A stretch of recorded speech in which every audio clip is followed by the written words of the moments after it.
Un garçon sauve un millionnaire en criant « Votre avion a été saboté ». Ne volez pas, le lendemain, il reçoit une visite. Le cœur de Jake bat fort contre ses côtes alors qu'il sprinte sur le tarmac brûlé par le soleil, ses baskets claquant contre l'asphalte. Les moteurs à réaction blanc et étincelant du Gulfstream se mettent déjà à vibrer, et les escaliers se rétractent. « Arrêt !» crie-t-il en agitant frénétiquement les bras, mais le rugissement des turbines couvre sa voix.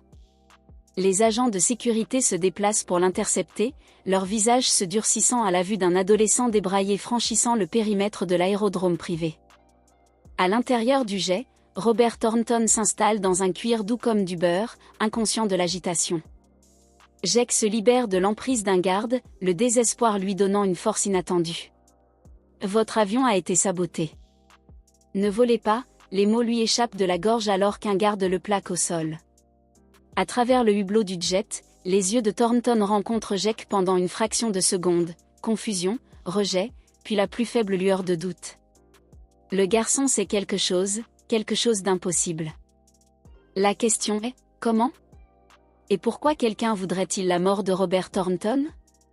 3 jours plus tôt, Jake Mitchell se tenait à la fenêtre de sa chambre, regardant un petit Cessna grimper dans le ciel bleu sans nuages. À 14 ans, il a mémorisé les schémas de vol quotidiens de l'aéroport régional de Clayton, le petit aérodrome situé à 3 km de chez lui. Le mur au-dessus de son bureau est recouvert de magazines d'aviation aux coins cornés et de modèles réduits d'avions suspendus à des lignes de pêche attachées à son plafond. Sur son bureau encombré se trouve un scanner radio à moitié construit, assemblé à partir de pièces qu'il a récupérées dans des vides-greniers et dans le magasin d'électronique local où il travaille le week-end. « Jake, tu vas être en retard. » La voix de sa mère porte dans l'étroit escalier de leur modeste maison de 2 chambres. « Tu viens, maman ?» Jake se détourne à contre-cœur de la fenêtre et attrape son sac à dos. Il s'arrête pour toucher la photo décolorée de son père en uniforme de l'armée de l'air épinglée à côté de sa certification d'aviation. 5 ans se sont écoulés, mais le rituel reste le même. Sarah Mitchell se tient au bas des escaliers, les clés de voiture pendant à ses doigts. À 42 ans, son visage reflète la tension d'élever seul un fils tout en travaillant à 2 emplois. Ses uniformes d'infirmière sont repassés et prêts pour son quart de travail de jour après avoir déposé Jake à l'école. « Je t'ai préparé le déjeuner », dit-elle en lui tendant un sac en papier brun. « Et n'oublie pas que Madame Landry a besoin que tu lui marches le chien après l'école. C'est $10 que tu peux ajouter à ton fonds d'avion. » Jake termine avec un sourire. « Je sais, maman. » L'expression de Sarah s'adoucit.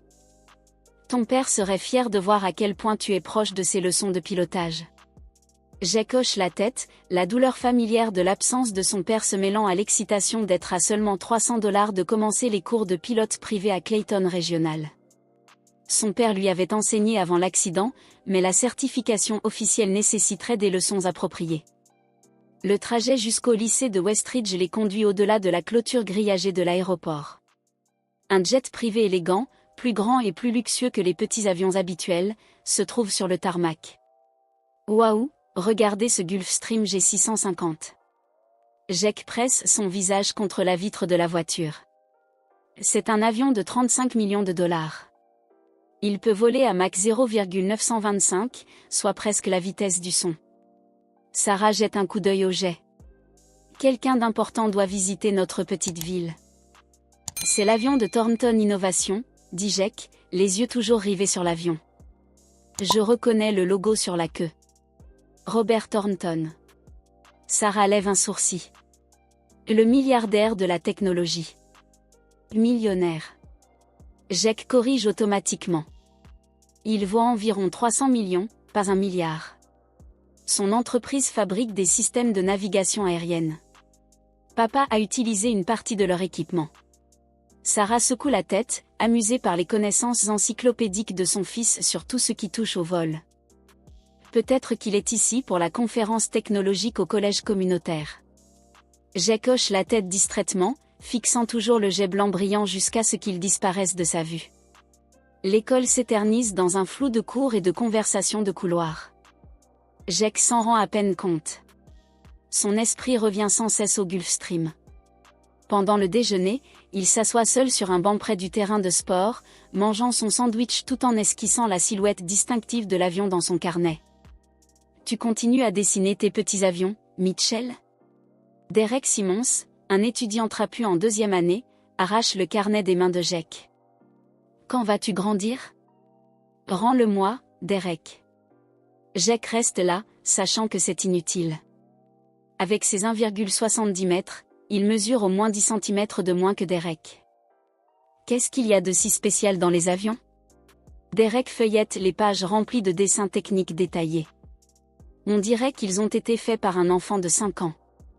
Ce sont des dessins à l'échelle parfaite, dit Jake doucement, essayant de garder sa voix stable. Et mon père était pilote. C'est ce qui les rend si spéciaux. Quelque chose dans le ton de Jake fait hésiter Derek. Il sait pour le père de Jake. Tout le monde en ville le fait. Le héros local qui est mort en sauvant une famille lorsque leur petit avion a pris feu lors de l'atterrissage. Peu importe. Derek jette le carnet en arrière, soudainement mal à l'aise. Ils sont toujours stupides. Alors que Derek s'éloigne, Jake lisse soigneusement les pages pliées de son carnet. La cloche sonne, signalant la fin du déjeuner. Mais au lieu de se rendre à son prochain cours, Jake prend une décision. Le Gulfstream ne resterait à Clayton Régional que pour une courte période. Quand aurait-il une autre chance de voir un tel avion de près? 20 minutes plus tard, Jake se faufile à travers la brèche de la clôture de l'aéroport, son entrée secrète depuis l'âge de 10 ans. Le vieux Frank, le mécanicien en chef qui travaillait avec son père, fait semblant de ne pas remarquer les intrusions occasionnelles de Jake. En retour, Jake aide à organiser la boîte à outils chaotique de Frank et va chercher du café à la cafétéria de l'aéroport. Le Gulfstream se trouve à l'extrémité du tarmac, scintillant sous le soleil de l'après-midi. Jake reste près des bâtiments de maintenance, se dirigeant vers la section des jets privés. Il aperçoit Frank en train de travailler sur un Piper Cherokee à proximité et lui fait signe.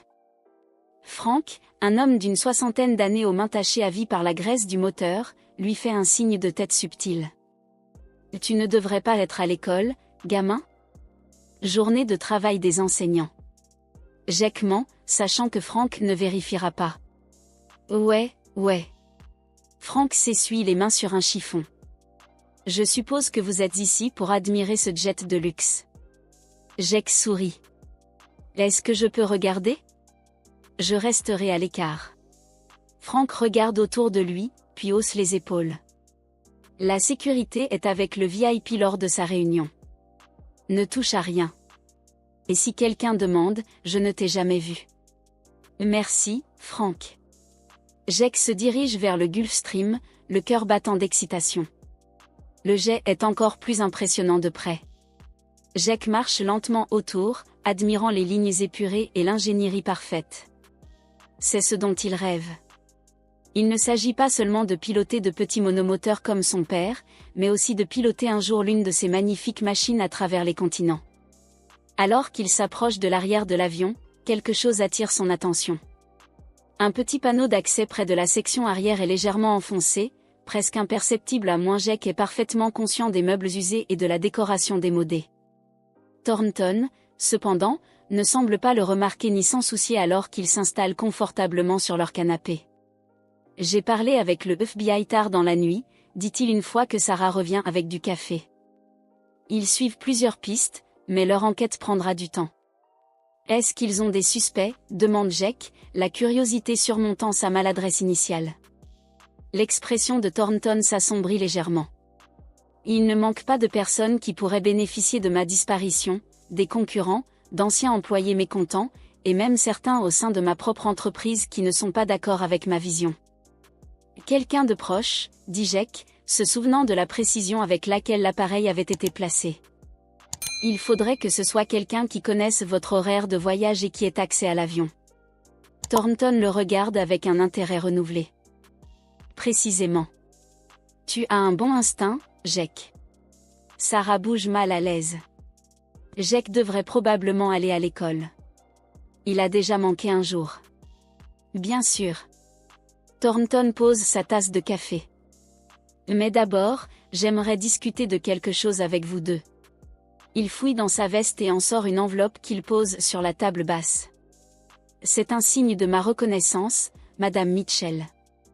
Un fonds universitaire entièrement financé pour Jack. Les yeux de Sarah s'écarquillent.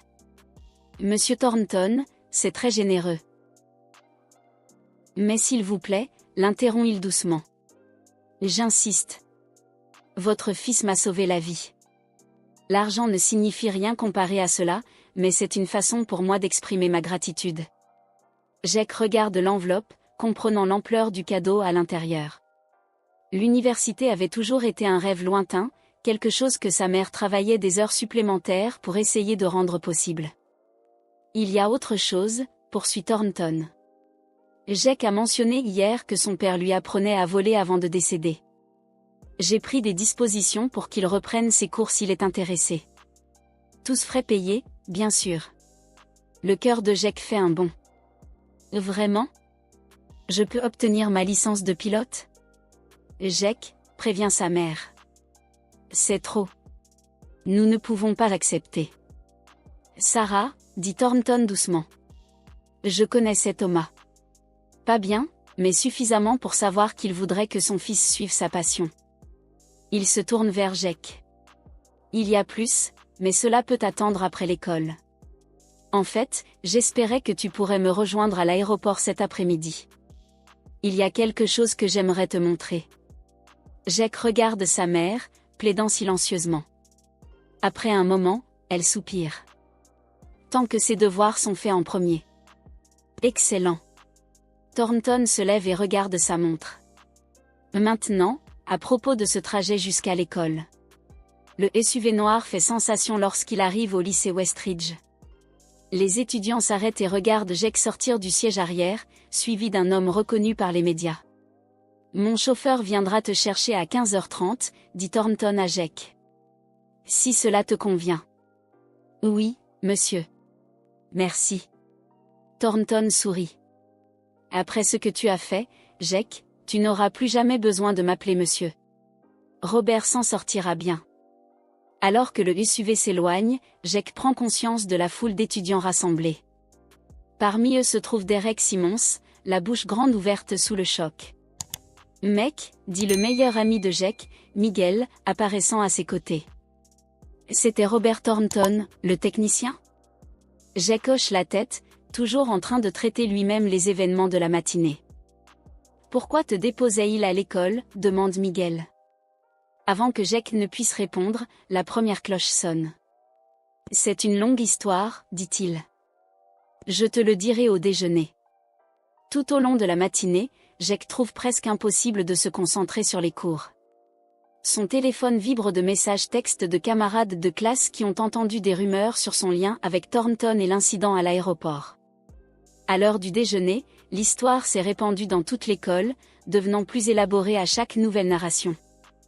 Donc, vous dites que vous avez empêché à vous seul une attaque terroriste ? Miguel demande avec scepticisme alors qu'ils sont assis à leur table de déjeuner habituelle. Pas exactement, admet Jack, racontant la véritable version des événements. Je viens de remarquer quelque chose qui n'allait pas avec l'avion et je les ai prévenus. Toujours assez héroïque, dit Miguel avec une bouche pleine de sandwich. Et maintenant, ce millionnaire est quoi ? Je t'adopte. Jack rit. Non, il est juste reconnaissant.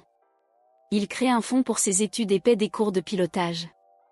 Des cours de pilotage ? Les yeux de Miguel s'écarquillent. Comme de vrais avions, pas des simulateurs. De vrais avions ? Jack confirme, incapable de cacher l'excitation dans sa voix.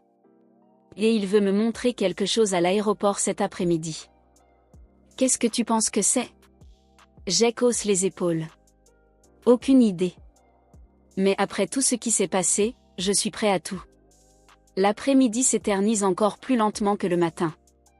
Lorsque la cloche finale sonne, Jack se précipite vers son casier et découvre que Derek Simmons l'attend.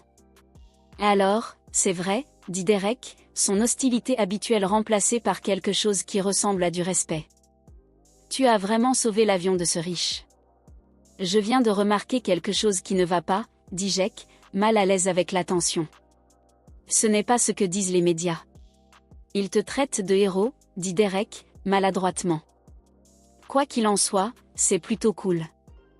Je suppose que c'est ce qui se rapproche le plus d'excuses que Derek Simon s'est jamais présenté. Jake hoche la tête, acceptant le rameau d'olivier pour ce qu'il est. Dehors, le SUV noir attend comme promis. Le chauffeur tient la porte ouverte pour Jake, qui se glisse sur le siège arrière, surpris de le trouver vide.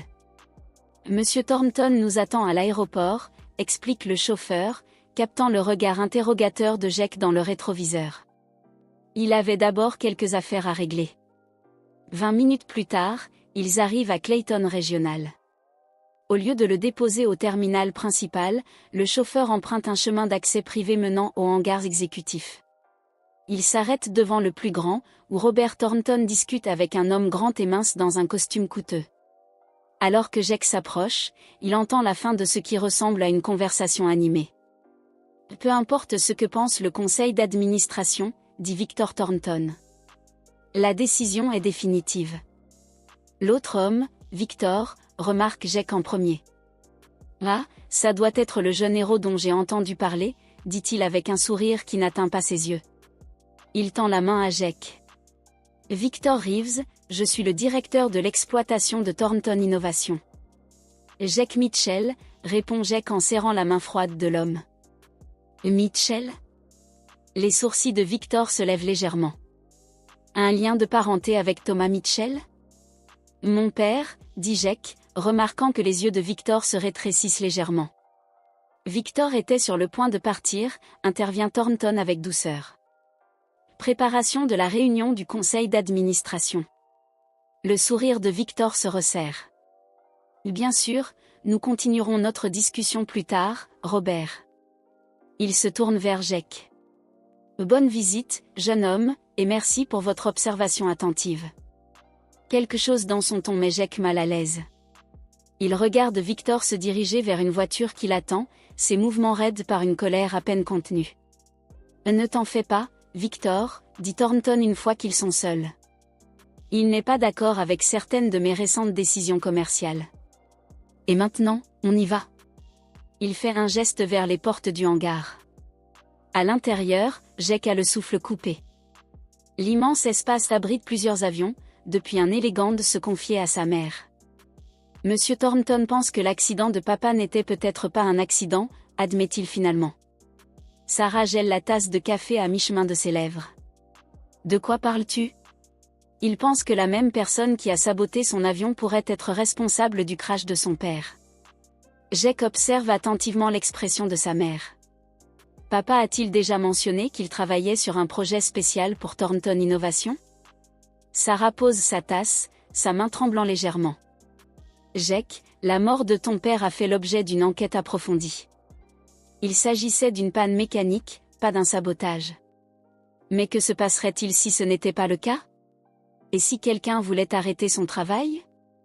La voix de Sarah est aiguë.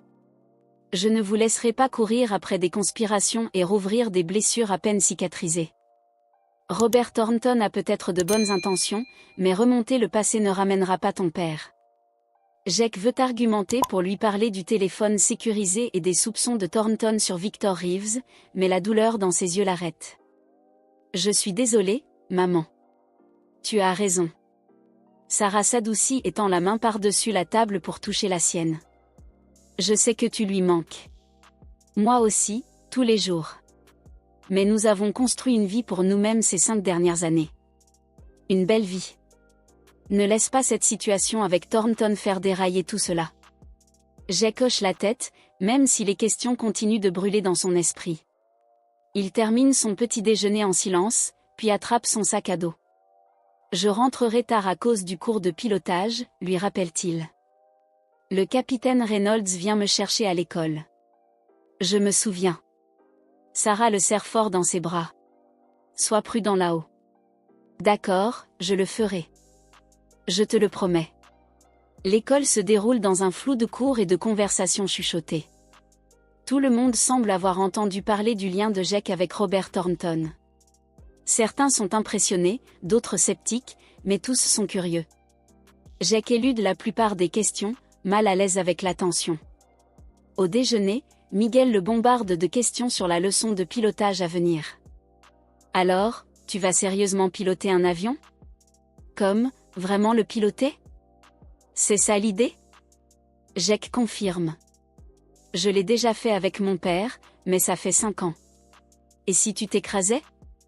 Miguel demande, puis s'excuse immédiatement. Désolé, c'était stupide. C'est bon, lui assure Jake. J'aurai un instructeur. Et de toute façon, voler est dans mon sang. Alors qu'ils rendent leur plateau repas, Jake remarque que Derek Simmons le regarde de l'autre côté de la cafétéria. Au lieu de son hostilité habituelle, Derek fait à Jake un petit signe de tête en guise de reconnaissance. Après la cloche finale, Jake trouve le capitaine James Reynolds qui attend dehors dans une camionnette qui a connu des jours meilleurs. C'est un homme d'une 50aine d'années, aux cheveux poivre et sel, et à l'allure assurée de quelqu'un qui a passé des décennies dans des cockpits. Tu dois être Jake, dit-il avec une poignée de main ferme.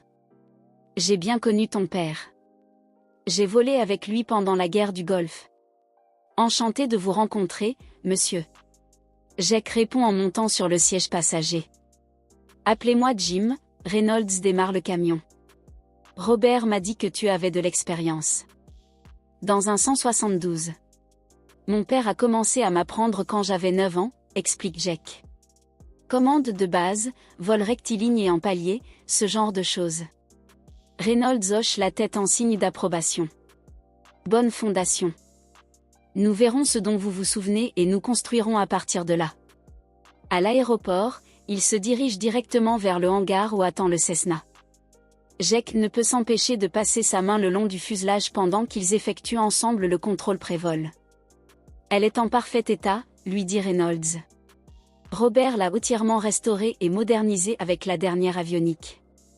Au fur et à mesure qu'il parcourt la liste de contrôle, Jake constate que les procédures lui reviennent, vérifiant les surfaces de contrôle, inspectant les niveaux de carburant, examinant les composants du moteur. La voix de son père semble lui murmurer à l'oreille, guidant ses mouvements. Vous avez un bon instinct, observe Reynolds. Tout comme Thomas. Saviez-vous qu'il travaillait sur un projet pour Thornton Innovation? Jake demande alors qu'il se prépare à embarquer. L'expression de Reynolds devient prudente. Il l'a mentionné à plusieurs reprises. Il l'a appelé un système de navigation révolutionnaire. Il a dit que cela changerait tout. Il s'arrête, la main sur la porte du cockpit.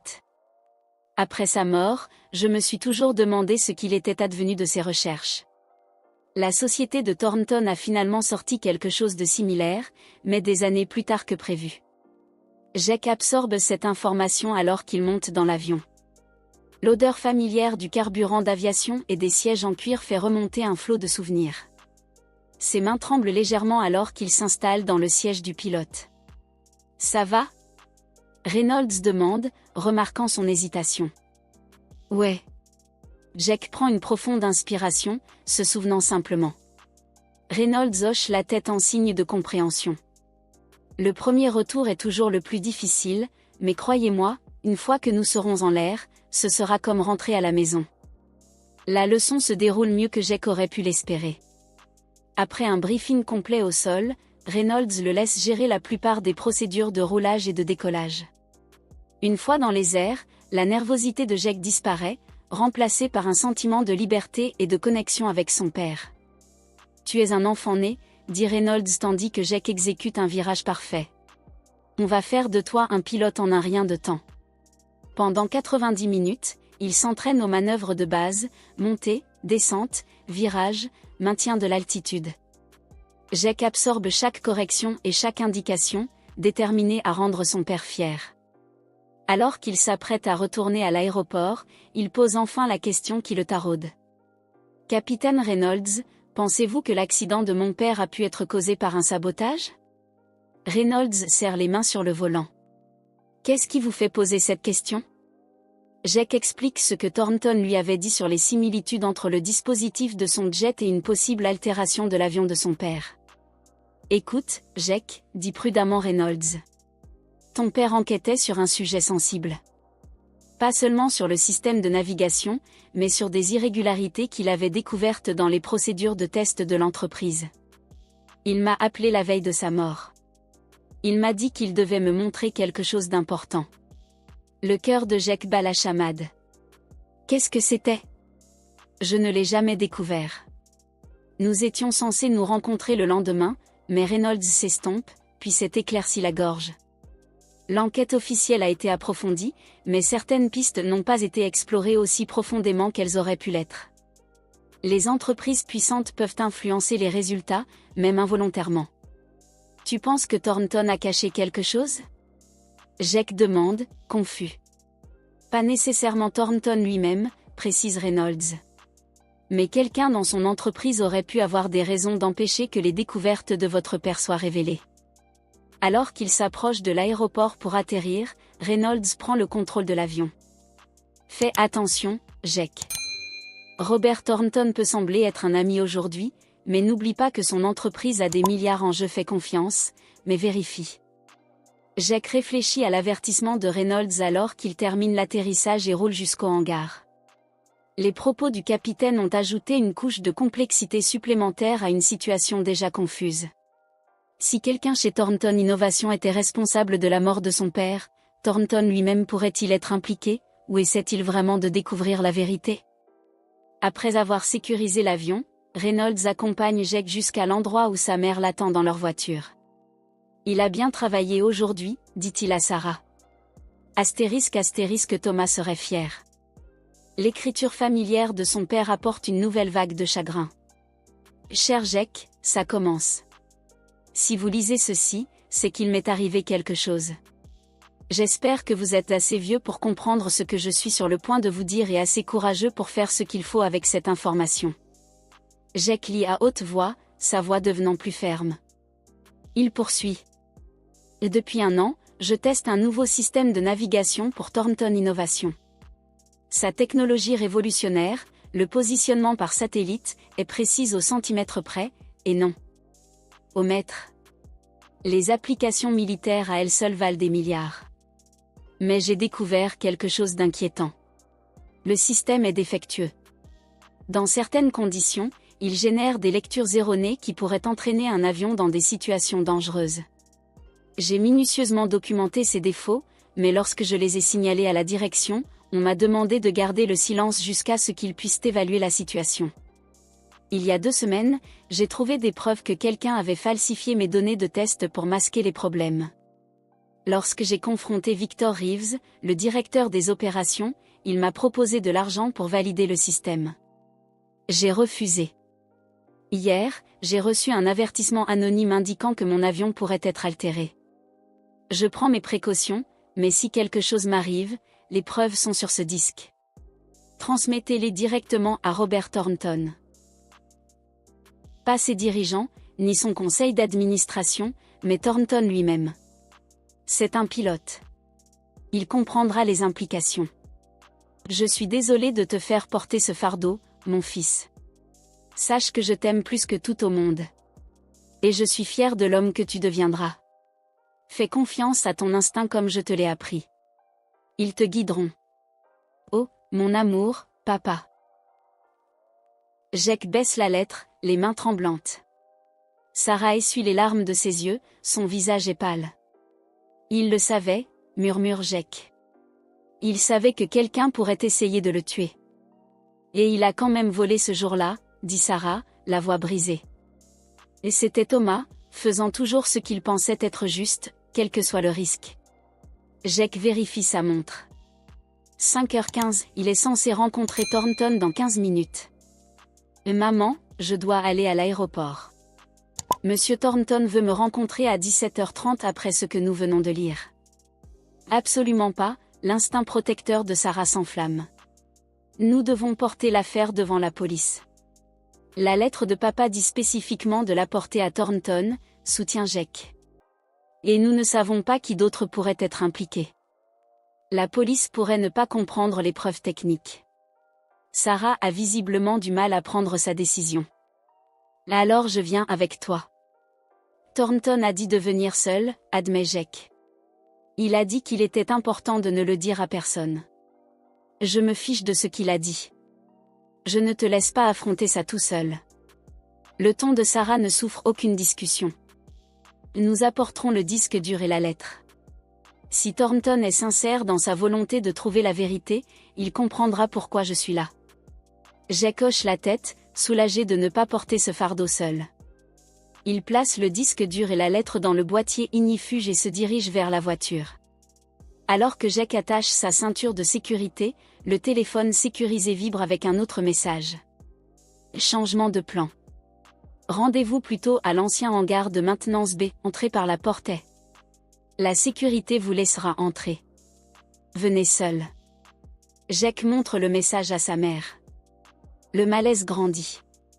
L'ancien hangar de maintenance est presque abandonné. C'est de l'autre côté de l'aérodrome. Sarah fronce les sourcils.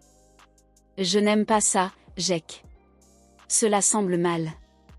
Moi non plus, pense Jake pendant un instant. Appelons le capitaine Reynolds. Il devrait savoir si la demande de Thornton est légitime. Jake utilise son téléphone habituel pour appeler Reynolds, qui répond à la 3e sonnerie. Jake, tout va bien? Pas sûr, Jake explique la demande de Thornton de se rencontrer à l'ancien hangar. Cela vous semble-t-il normal? Il y a un long silence avant que Reynolds ne réponde. Thornton a quitté Clayton ce matin. Il est retourné à Seattle pour une réunion d'urgence du conseil d'administration. Il n'est pas en ville. Le sang de Jake se glace. Alors qui a envoyé le message? Rentrez chez vous et restez dit Reynolds avec urgence. J'appelle l'agent du FBI en charge de l'enquête. Ne vous approchez pas de ce hangar.